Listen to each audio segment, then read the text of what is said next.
Hello friends, सरल GST के इस यूट्यूब चैनल में आपका स्वागत है। जैसा कि आप सभी जानते हैं, जीएसटीआर 3B में कुछ अमेंडमेंट्स हुई हैं, जिसमें कुछ टेबल्स फिल करने कंपलसरी हो गए हैं और कुछ टेबल्स नए इंसर्ट किए हैं। तो चलिए आज हम जीएसटीआर 3B में हुए इन अमेंडमेंट्स को समझेंगे। जैसा कि आप लोगों को पता होगा कि नोटिफिकेशन 14/2022 सिटी की इशू की गई थी, जिसमें ये अमेंडमेंट प्रिस्क्राइब किए गए हैं। इसमें कई नए टेबल इंसर्ट किए गए, कई एग्जिस्टिंग टेबल के अंदर कई रो इंसर्ट हुई हैं। तो ये इनके अंदर जो डाटा रिपोर्ट करना है हमने, उसको उन्होंने मैंडेटरी कर दिया गया। चलो इनको एक एक करके हम समझ लेते हैं कि इसको कैसे फिल करना है। अच्छा, इस रिगार्ड में इन्होंने एक सर्कुलर भी इशू किया था, सर्कुलर 170/2022 का, जिसमें कि इन्होंने प्रिस्क्राइब किया था कि जो न्यू अमेंडमेंट्स इस फॉर्म के अंदर हुए हैं, उसमें डाटा कैसे रिपोर्ट करना है आपने। ठीक है, चलो अब एक एक करके इस फॉर्म को देख लेते हैं कि उसमें क्या अमेंडमेंट्स है और आपने डाटा कैसे उसके अंदर फिल करना है। सबसे पहले है टेबल नंबर 3.2, जो कि एग्जिस्टिंग टेबल है। इसमें कोई चेंजेस नहीं किए गए हैं, लेकिन इसके अंदर जो डाटा आपने रिपोर्ट करना है वो मैंडेटरी कर दिया गया है। वो इसलिए मैंडेटरी कर दिया गया है क्योंकि स्टेट और सेंटर के बीच में जो फंड सेटलमेंट होता है, उसको ईजी करने के लिए इसमें डाटा रिपोर्ट करना मैंडेटरी कर दिया गया है। अब इसके अंदर डाटा कैसा रिपोर्ट करना है आपने, ऐसी सप्लाई जो आपने इंटर स्टेट अनरजिस्टर्ड पर्सन को की हो, या कंपोजिशन डीलर को की हो, या यूआईएन होल्डर को की हो। यूआईएन होल्डर क्या होते हैं, जो एम्बेसीज वगैरह होते हैं। ठीक है, तो इस टेबल में कई लोग डाटा रिपोर्ट नहीं करते थे, लेकिन अब ये मैंडेटरी कर दिया गया है। ठीक है, अच्छा, इस टेबल के रिगार्ड में एक बात और बतानी जरूरी है कि इससे पहले भी इस पर एक सर्कुलर इशू हुआ था, सर्कुलर नंबर 89, जिसके अंदर ये टेबल में प्रेस्क्राइब किया गया था, इस टेबल के लिए प्रेस्क्राइब किया गया था कि इसमें डाटा एंटर करना या डाटा रिपोर्ट करना, अगर आपकी सेल है अनरजिस्टर्ड पर्सन को, या कंपोजिशन डीलर को, या यूआईएन होल्डर को, तो डाटा रिपोर्ट करना मैंडेटरी है। अगर आप नहीं करते हो तो आपको पेनल्टी इंपोज होगी अंडर सेक्शन 125। अंडर सेक्शन 125 मतलब 25,000 CGST के अंदर, 25,000 SGST के अंदर। टोटल पेनल्टी कितनी होगी, 50,000 रुपये। ये पुराना सर्कुलर है जिसकी मैं बात कर रहा हूँ, सर्कुलर नंबर 89।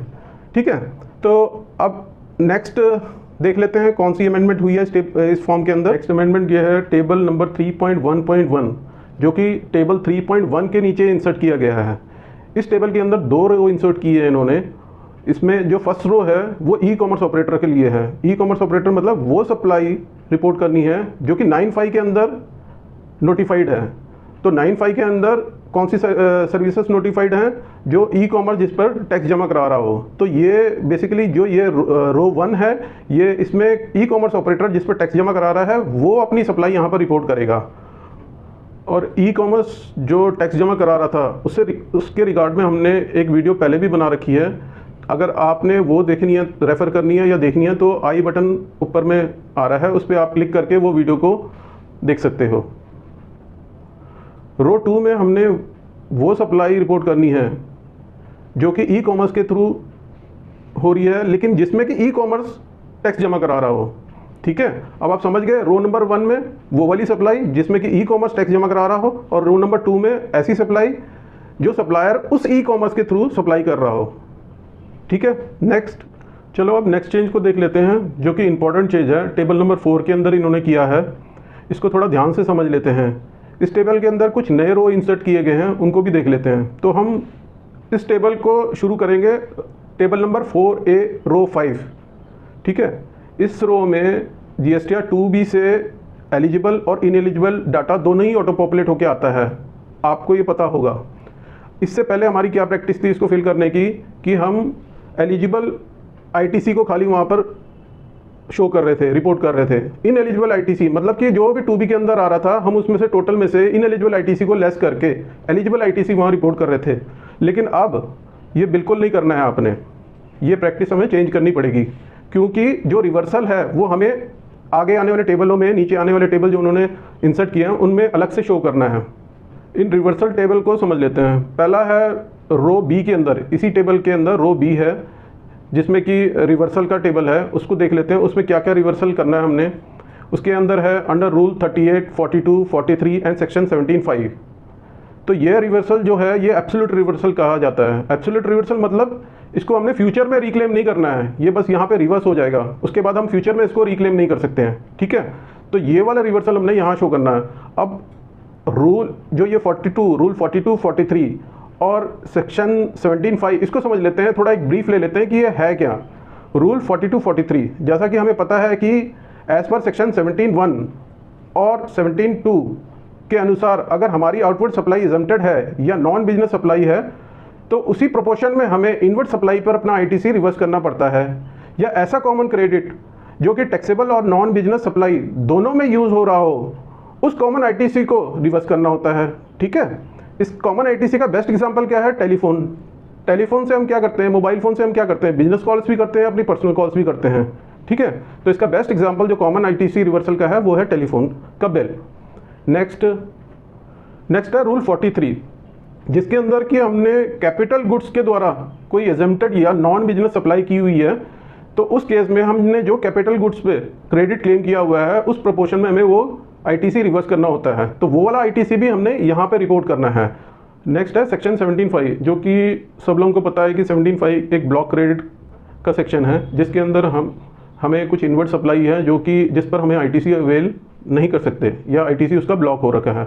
जैसा कि व्हीकल परचेज पर है, मेंबरशिप फीस पर है, खाने पीने के फूड के बिल्स पे है, ठीक है, फिटनेस सेंटर के बिल्स पर है, इंश्योरेंस पे है, इन सब पे आईटीसी ब्लॉक है। और सबसे इम्पोर्टेंट, जब हम कोई व्हीकल परचेज करते हैं तो हमारा आईटीसी हमारे 2B में आ जाता है, वो टेबल नंबर 4 रो 5 में रिफ्लेक्ट हो जाता है। ठीक है, तो वहाँ पर हमने उसको लेस नहीं करना, जैसे मैंने पहले भी बताया था कि वहाँ लेस नहीं करना, उसका क्रेडिट जो है व्हीकल का वो हमने यहाँ आके उसको रिवर्सल में दिखाना है। ठीक है, चलो अब आगे टेबल नंबर 4B रो 2 को देख लेते हैं। इसमें इन्होंने दिया हुआ है अदर रिवर्सल। अब इस अदर रिवर्सल के अंदर हमने क्या क्या करना है। ये जो अदर रिवर्सल है, पहले तो मैं ये समझा दूँ आपको कि ये रिवर्सल जो है हम जो ये इस टेबल के अंदर करेंगे वो हम फ्यूचर में उसको क्लेम कर सकते हैं। ठीक है, ये ऐसा रिवर्सल है। इसके अंदर दो या तीन सेक्शंस हैं जिसको हम देख लेते हैं, और एक रूल है उसको भी रेफर कर लेते हैं कि उस सेक्शन और उस रूल के अंदर हमें इसमें रिवर्सल दिखाना है। पहला है सेक्शन 16(2). सेक्शन 16(2) के अंदर दिया है गुड्स एंड सर्विसेज रिसीव, मतलब आईटीसी आपको तब अवेल होता है, आईटीसी अवेल करने की वन ऑफ द कंडीशन है कि आईटीसी आपको अवेल तब होगा जब आपको गुड्स और सर्विसेज फिजिकली रिसीव हो गई हो। ठीक है, तभी आप उसका आईटीसी अवेल कर सकते हो। तो अब मान लो किसी ने आपको मुंबई में बैठा है, आपको बिलिंग करी उसने 29 को, मैं बैठा हूँ चंडीगढ़ में, तो वो अगर मेरे को गुड सप्लाई कर रहा है 29 या 30 जून को, तो बट नेचुरल है कि वो मेरे को मिलेगा नेक्स्ट मंथ जुलाई में। तो लेकिन उस सप्लायर ने अपनी GSTR 1 जून में मेरा बिल दिखा दिया होगा, मेरे 2B में भी वो जून में आएगा, लेकिन मेरे को गुड्स जैसा कि जुलाई में रिसीव हुआ है और इस कंडीशन के हिसाब से मेरे को जो आईटीसी अवेल करना है वो जुलाई में करना है, तो यहाँ पर मैंने उसको रिवर्स करना है। वो वाला आईटीसी मैंने यहाँ पर दिखा के उसको रिवर्स करना है यहाँ पे। ठीक है, नेक्स्ट देख लेते हैं अंदर क्या है कि सप्लायर ने टैक्स जमा कराया हो तब हमें आईटीसी अवेल होता है। एक कंडीशन ये भी है सेक्शन 16 के अंदर जो आईटीसी लेने की, कि जब तक सप्लायर टैक्स नहीं जमा कराता तब तक रेसिपिएंट को आईटीसी नहीं मिलता है। ठीक है, तो इसका मतलब है कि उसने जब तक अपनी 3B फाइल नहीं की है तब तक मैं अपना क्रेडिट उसके बिल पर क्रेडिट नहीं ले सकता हूँ। तो ऐसा क्रेडिट जिसमें कि सप्लायर ने अपना 3B नहीं जमा कराया है वो भी हमें यहाँ शो करना है रिवर्सल में, क्योंकि जब तक वो 3B अपनी फाइल नहीं करता तब तक हम उसका क्रेडिट ले ही नहीं सकते हैं। ठीक है, नेक्स्ट आ जाता है रूल 37। रूल 37 के अंदर दिया हुआ है, जैसे कि आप लोगों को पता होगा कि अगर हम सप्लायर की पेमेंट 180 डेज़ के अंदर नहीं करते हैं किसी बिल की, तो उस बिल का क्रेडिट हमें रिवर्स करना पड़ता है। तो ऐसा क्रेडिट भी हमें यहाँ पर रिपोर्ट करना है रिवर्सल में। ठीक है, चलो अब नेक्स्ट देख लेते हैं। तो अब इस रिवर्सल टेबल में सारा डाटा रिपोर्ट करने के बाद हमें टेबल नंबर 4C के अंदर नेट आईटीसी मिल जाएगा, table number 4A minus table number 4B। तो हमारा जो नेट आईटीसी होगा ये वाला आईटीसी हमने अपने क्रेडिट लेजर में ट्रांसफ़र करना है, मतलब कि वो ऑटोमेटिकली ट्रांसफ़र हो जाएगा जो यहाँ पर नेट फिगर आएगी टेबल नंबर 4C के अंदर। ठीक है, चलो अब टेबल 4D अदर डिटेल्स को हम देख लेते हैं। इस टेबल में क्या है, वैसे तो ये टेबल डिस्क्लोजर पर्पज़ से है, लेकिन ये बहुत इंपॉर्टेंट टेबल है, इसको थोड़ा हम ध्यान से समझेंगे। इसके जो रो नंबर 1 है उसमें लिखा है ITC reclaim which was reverse under table 4B1 in earlier tax period. 4B1 में मैंने क्या बताया था, ऐसा क्रेडिट हमने रिवर्स किया जो रिक्लेमेबल है। और इसकी नेक्स्ट लाइन में क्या कह रहा है वो, earlier tax period. Earlier tax period मतलब प्रीवियस टैक्स पीरियड का। तो यहाँ पर वो वाला क्रेडिट रिवर्स करना, इसको ऐसा करते हैं, एग्जाम्पल से समझते हैं। सपोज ऐसा आईटीसी, मान लो जून मंथ है, जून मंथ में हमने जो गुड्स रिसीव किया वो हमें गुड्स जून मंथ में नहीं मिला, हमें जुलाई में मिला। वो वाला आईटीसी हमने टेबल नंबर 4B2 में रिवर्स कर दिया जून में। अब जुलाई में हमें वो गुड्स मिला, तो जुलाई में हमने उसका आईटीसी क्लेम करना है। अब जब हम जुलाई में जाएंगे, वहाँ पर हम टेबल नंबर 4A के रो नंबर 5 में जब उसको डालेंगे तो वहाँ उसको रेड करेगा, ठीक है ना। नेचुरली उसको हम चेंज करेंगे, वहाँ आईटीसी कम आया हुआ, क्योंकि वो वाला आईटीसी जो गुड्स रिसीव हमें जून में हुआ था, सप्लायर ने तो जून में डाल दिया, तो वो जून में आपको आईटीसी दिख रहा होगा 2B में। जब हम जुलाई में उसको वहाँ पर उस फिगर को अमेंड करेंगे, जो ऑटो पॉपुलेटेड है उसमें ऐड करेंगे वो वाली फिगर, तो वो उसको रेड कर देगा। तो उसको कंपनसेट करने के लिए, मतलब उसको जस्टिफाई करने के लिए कि ये रेड हो रहा है, उसके लिए हमें यहाँ पर टेबल नंबर 4D1 के अंदर वो वाला जो है आईटीसी वो यहाँ पर रिपोर्ट करना होगा, ठीक है। चलो अब नेक्स्ट देख लेते हैं टेबल नंबर, इसी टेबल के अंदर रो नंबर 2 को देख लेते हैं। उसमें क्या है, उसमें है दो चीज़ें हैं, पॉज रेस्ट्रिक्शन है, दूसरा है 16/4 के अंदर टाइम बार हो जाता है जो आईटीसी, वो वाला आईटीसी हमने यहाँ पे रिपोर्ट करना है। 16/4 के अंदर क्या होता है, जैसे किसी फाइनेंशियल ईयर का आईटीसी हम नेक्स्ट फाइनेंशियल ईयर के सितंबर मंथ तक ले सकते हैं, और सितंबर मंथ तक अगर उसको हम नहीं क्लेम करते हैं तो वो वाला आईटीसी हमें यहाँ पे डिस्क्लोज करना है। दूसरा पॉज रेस्ट्रिक्शन मतलब प्लेस ऑफ सप्लाई का रेस्ट्रिक्शन, वो क्या है उसको एक एग्जांपल से फिर समझते हैं। सपोज मैं चंडीगढ़ में हूँ और मेरा सप्लायर दिल्ली है, वो मेरे को बिल रेज करता है, उस बिल के अंदर वो CGST SGST चार्ज कर देता है गलती से, और रिटर्न में भी CGST SGST लगा के रिटर्न अपलोड कर देता है। तो उस केस में क्या होगा, मेरे को आईटीसी मिलेगा नहीं, एज पर पॉज रूल मेरे को आईटीसी नहीं मिलेगा, क्योंकि उसमें IGST चार्ज करना था, IGST उस पर लगाना था, ठीक है। तो इस तरह का भी आईटीसी हमें टेबल नंबर 2 के अंदर, रो नंबर 2 के अंदर यहाँ पर रिपोर्ट करना है, ठीक है।